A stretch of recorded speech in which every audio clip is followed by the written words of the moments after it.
कोयल भी बहुत धीरी आवाज दे रही है, पपिया भी बहुत कम बोल रहा है। सुनाओ ना भगवान की कथा। सुखदेव जी कहने लगे, राजन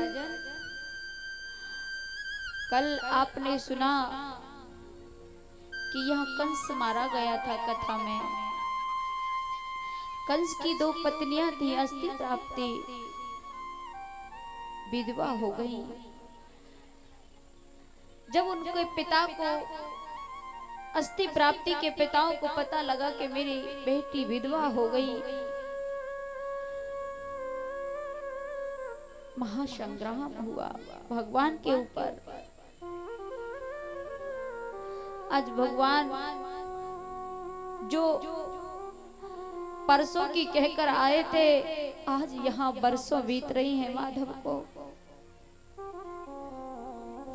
वो यशोदा, वो नंद बाबा रोज रास्ता निहारते हैं। यशोदा मैया गेट पर बैठ जाती है, बरसों बीत गई, अभी लाला नहीं आया।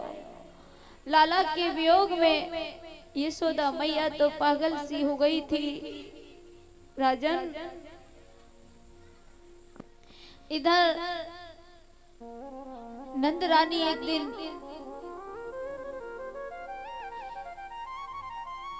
इतनी पागल सी हो गई थी, इतनी व्याकुल हो गई थी, अपने आप को पहचानना भूल गई थी। मेरा लाला आता होगा। सभी छोटे छोटे बच्चों से पूछती है, मेरो लाला देखो तेने। अरे अरे तू सुन तो सही भैया, मेरो लाला गलियन में खेल रहा होगा, तेने देखो बेच दी को कह दी तेरी यशोदा मैया तो याद कर रही है। कोई जवाब नहीं देता, सब खामोश हो जाते हैं। एक दिन इधर देव की माँ मथुरा में जब भगवान पहुंच गए तो देव की कहने लगी, लाला तू जा दिन से आयो है, अच्छे से तू मुझसे बोलता भी नहीं है, बातें भी नहीं करता, और आज मैंने तेरे लिए भोजन बनाया है। तो को खीर बहुत पसंद है ना, तो को माखन बहुत पसंद है, मिश्री बहुत पसंद है, आज मैंने तो को 56 व्यंजन बनाए, लाला खाता क्यों नहीं है रे तू। भगवान खामोश रहते हैं। भगवान कहने लगे, माँ मुझे बरसों हो गई यहाँ मथुरा में, जो स्वाद मेरी यशोदा मैया के हाथों में भोजन में था, माँ वो स्वाद में आज तक भुला नहीं पा रहा हूँ, इसीलिए मुझे भोजन अच्छा नहीं लगता। आज देव की दौड़ी दौड़ी उद्धव के पास गई। अरे उद्धव तुम बड़े विद्वान हो, पढ़े लिखे हो, मेरो लाला तो गमार है, ऐसा करो उद्धव मेरे लाला के पास जाओ और मेरे लाला को समझाओ, वो भोजन नहीं करता अच्छे से, पाँव में पनैया भी नहीं पहनता है।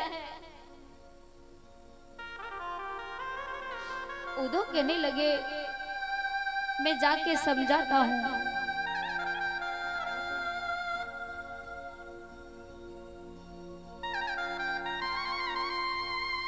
उद्धव आए, श्याम सुंदर अपने शयन कक्ष में पतली सी चदरिया ओढ़कर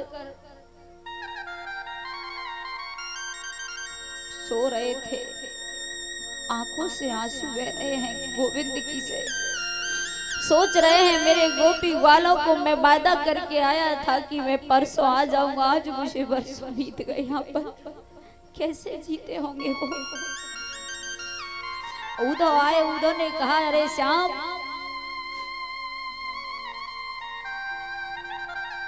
तुम भोजन क्यों नहीं करते। भगवान कहने लगे, उद्धव मेरा एक काम कर दो, मेरा एक काम कर दो उद्धव। उद्धव कहने लगे, श्याम सुंदर में ऐसा कौन सा काम है जो मेरे योग्य है, बताओ। उद्धव मैं एक चिट्ठी लिखता हूँ और मेरी चिट्ठी ले जाकर मेरी यशोदा मेरे नंद बाबा के यहाँ पहुंचा देना। उद्धव कहने लगे लाला फिर इतना रो क्यों रहा है? अगर इतनी ही चिंता है तो तू जाकर कोई मथुरा से वृंदावन दूर नहीं है, चला जा। नहीं उद्धव मैं नहीं जाऊंगा, तुम मेरी चिट्ठी ले जाओ। उद्धव कहने लगे श्याम ग्वाल गमार भला मेरी भाषा को क्या समझेंगे? मैं पढ़ा लिखा हूँ, वो मेरी भाषा नहीं समझ पाएंगे। श्याम सुंदर कहने लगे उद्धव सिर्फ एक ही मेरा काम कर दो, मेरी चिट्ठी ले जाकर मेरी माँ मेरे नंद बाबा के यहाँ पहुंचा दो, मेरे ग्वाल वालों के पास पहुंचा दो। उद्धव कहने लगे कि मैं जा तो रहा हूँ, चिट्ठी तो ले जाऊंगा, पर मैं ज्यादा दिन ठहरूंगा नहीं, भला वो ग्वाल गमार मेरी भाषा को क्या समझेंगे। आज उद्धव चिट्ठी को लेकर श्याम सुंदर कहने लगे उद्धव उद्धव वृंदावन जइयो, मेरी मैया से यो जय कहियो, याद करत तेरी सावरो। उद्धव उद्धव वृंदावन जइयो, राधा से यो जय कहियो, याद करत तेरी सावरो।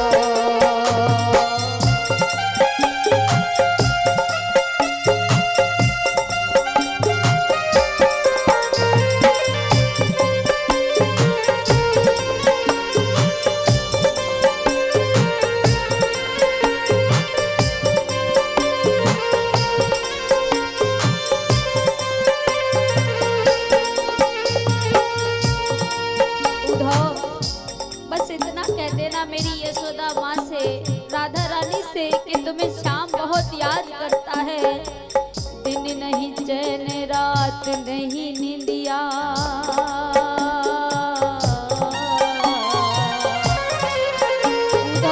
मुझे ना रात में नींद आती है और ना दिन में चैन आता है। हो दिन नहीं चैन रात नहीं नींदिया, बिन राधा के नहीं लगे जिया।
उद्धव कहने लगे श्याम अगर इतना ही कह रहे हो तो एक दे दो मुझे चिट्ठी और मैं ले जाऊंगा।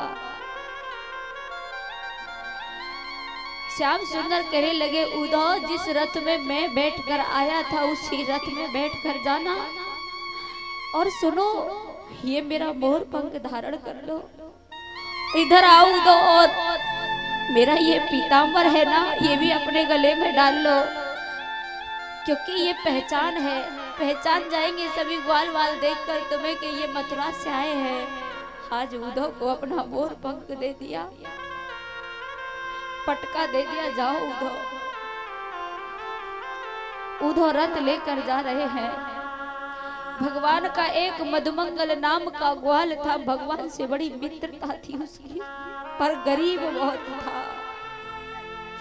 जिस रास्ते से श्याम सुंदर गए थे उस रास्ते पर रोज आकर बैठ जाता, पूरे दिन इंतजार करता, शाम होती रोकर फिर चला जाता। रे कन्हैया, हम गरीब हैं इसलिए हमें छोड़ गया।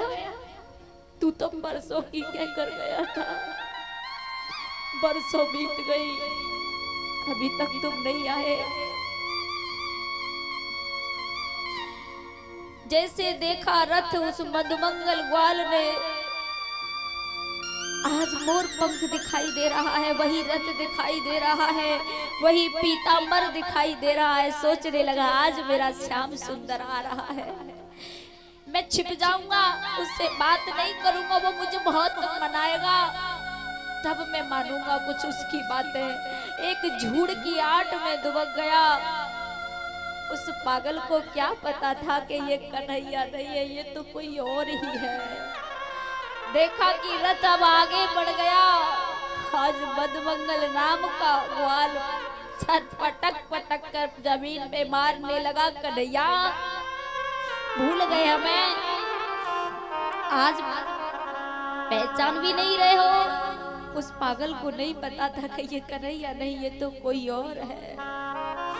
रथ के पीछे पीछे दौड़ रहा है मधुमंगल। अरे लाला, तू भूल गया हमें। ओ कन्हैया, ओ कन्हैया। कन्हैया होता तो उसे आवाज देता। उन्होंने जब वृंदावन में जाकर ये देखा, पूछा ग्वाल वालों से, लाला एक बात बता, मैं मथुरा से आया हुआ हूँ और यशोदा नंद बाबा का घर कहाँ है? ग्वाल वाल कहने लगे, उद्धव,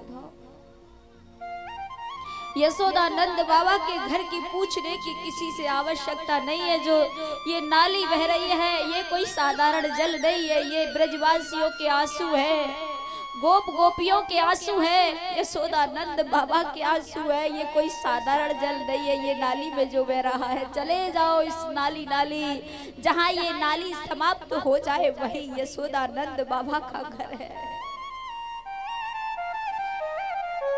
उद्धव ने जब ये देखा कि यहाँ के तो सभी शांत हैं, दरवाजे पर अपने बेटा की याद में नंद बाबा ऐसे सर पटक के बैठे हुए थे, राह रोज देखते थे। उद्धव ने दरवाजे पर रथ रोक दिया और रथ रोक कर कहने लगे, बाबा क्या आप ही नंद बाबा हो? हाँ बेटा, मैं ही नंद बाबा हूँ। आप कौन हो? उद्धव कहने लगे, मैं मथुरा से आया हूँ, मेरा नाम उद्धव है और मैं कन्हैया ने भेजा हूँ। एकदम नंद बाबा कहने लगे, कन्हैया ने भेजे हो? हाँ। कन्हैया स्वयं नहीं आया? नहीं, मुझे भेजा है और चिट्ठी भेजी है उसने। आज नंद बाबा कहने लगे, उद्धव लौट जाओ, यहीं से वापस लौट जाओ। अगर यशोदा को पता पड़ गया कि श्याम सुंदर नहीं आया और चिट्ठी भेजी है तो भला वो मर जाएगी अपने बेटा की याद में। लौट जाओ उद्धव, लौट जाओ।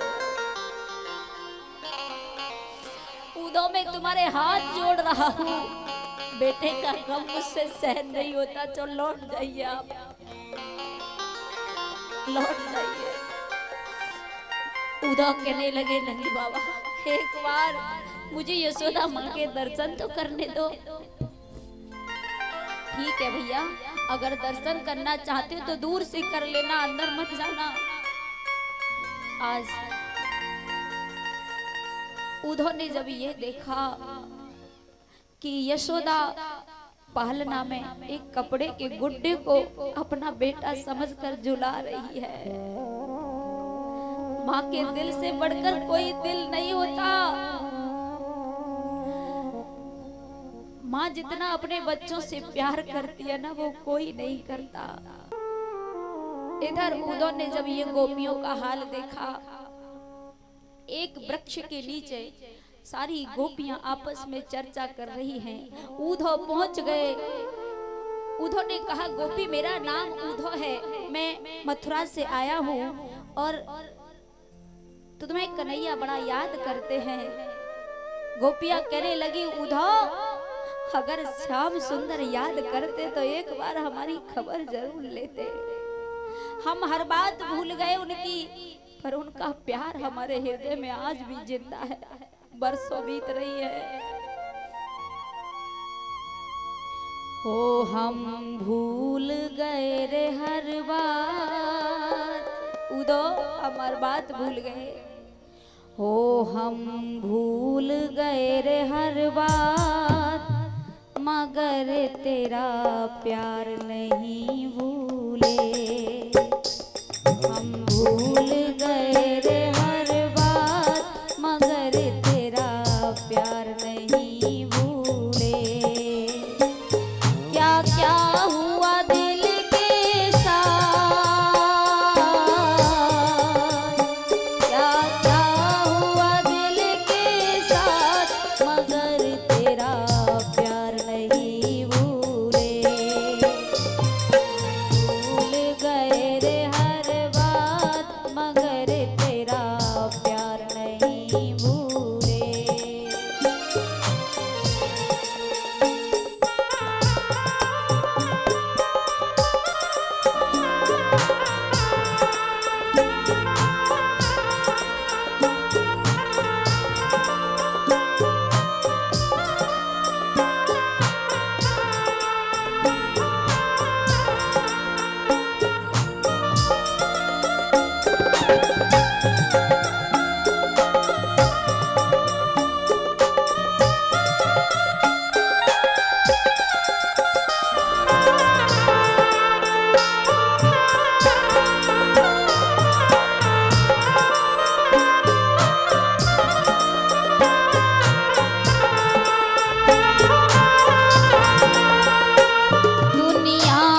शिकायत क्या करते जब तुमने हमें समझाई नहीं।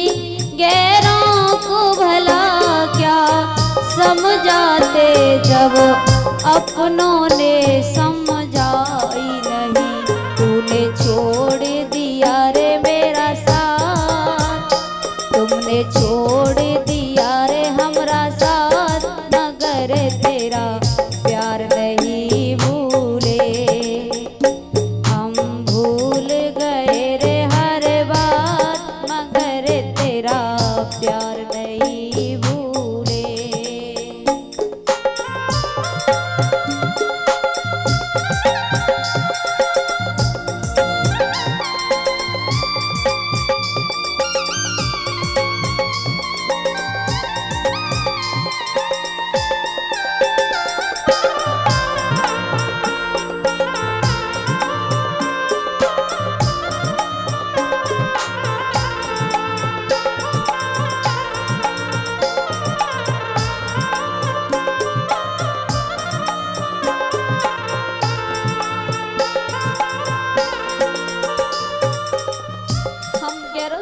क्या शिकायत करे श्याम सुंदर, जब तुमने हमें समझाई नहीं आज तक। समझते तो वर्षों नहीं बीत जाती। हो दुनिया से शिकायत क्या करते,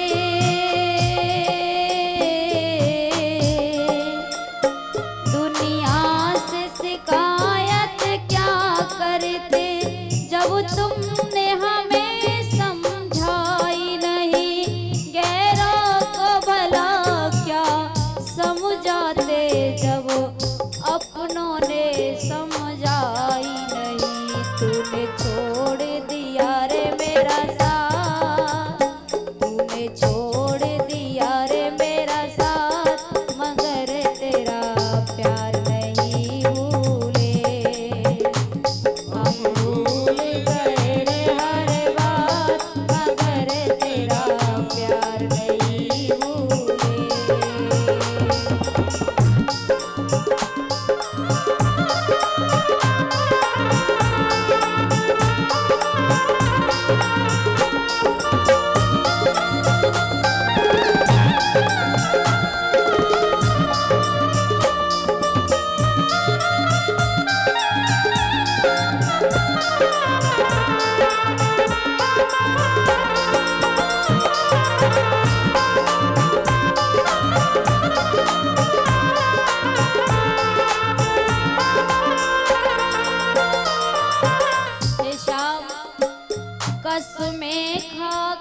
बस में खा कर वायदे तोड़े हम, फिर भी तुझे ना भूल सके। झूला तो पड़े फिर बागों में हम, बिन तेरे ना झूल सके। हम बिन तेरे ना झूल सके। सावन में गए रे दिन चार, सावन के गए रे दिन चार, मगर तेरा प्यार नहीं भूले। हम भूल गए रे हर बात मगर तेरा प्यार नहीं भूले। ओ क्या क्या हुआ दिल के साथ, क्या क्या हुआ दिल के साथ, मगर तेरा प्यार नहीं भूले। हम भूल गए रे हर बात, मगर तेरा प्यार नहीं भूले।